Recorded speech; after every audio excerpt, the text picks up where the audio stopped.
in 2008, you started to notice something different. What was happening at the time? I think before the working holiday visa, which was the most used by young people, was something, to make an experience overseas, to learn some English, and to put something on your CV basically. And then the economic crisis, I think, arrived in Italy as well. So people try to come to Australia and to stay in Australia. So they try to find every possible way to stay in Australia. Can you describe the first wave from the 1960s and 1970s and the difference between that wave of migration to now? Yeah. I think there are many differences.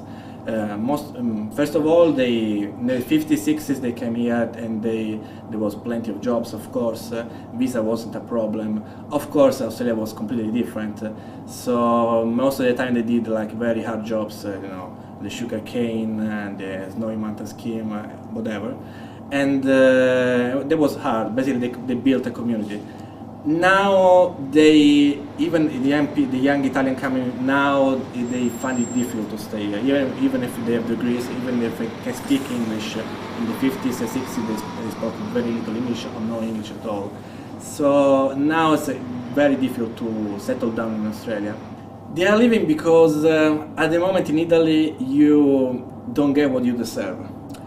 Because if you study hard, if you try hard to find, your position in the Italian society, you don't get it. You don't get it because it's an old country and everything is pretty close. It's not the best position for the best person. It's completely different. If you know somebody, you get the position. So maybe a lot of people, young people, they get tired of this, trying, ending up working in a call center or in a supermarket. And I think this is very sad. And why did they choose Australia, do you think?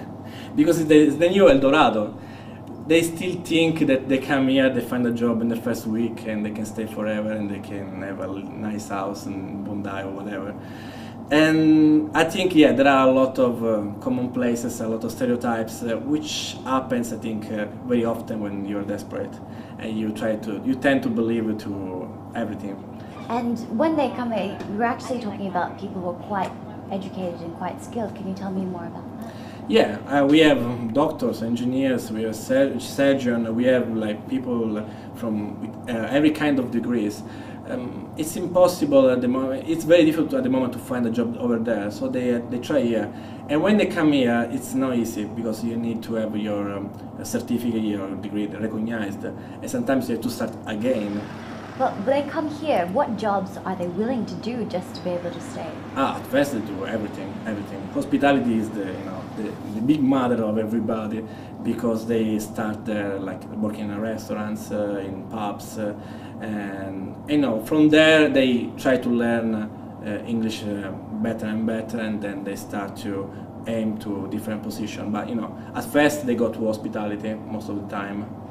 If we just escape from Italy, if we go away, who's gonna stay there? What's the future of Italy? If it's in a whole country, they have no young people, to start again. What's gonna happen after? So it's very short-sighted country. They don't look like 5 years time, 10 years time. They just focus on the moment, which is pretty understandable because they have a very bad crisis at the moment. So they just want to get over it. You know what? Italy is in G8, and sometimes I feel like I'm dealing with people escaping from a war country. And it's a bad comparison, but it's my feeling. Sometimes we don't think that they're going away from a country that in Australia they think it's the Dolce Vita, Venice and Rome. That's not the reality. We don't drive Ferraris. We don't wear Armani. We just fight day by day with our lives. In Italy, if you are a waiter, you stay a waiter for all your life. Here it's different. You are a waiter for the moment, you just pay for your living, and then step by step you try to aim to do something different. I know you tell a lot of people, you warn them of the worst scenario, but do you still think Australia is a good destination for young Italians? I think so. Overall, it's a beautiful country, and full of opportunities, and of course it's not easy. I just want to tell them this: it's not easy as they think in Italy at the moment.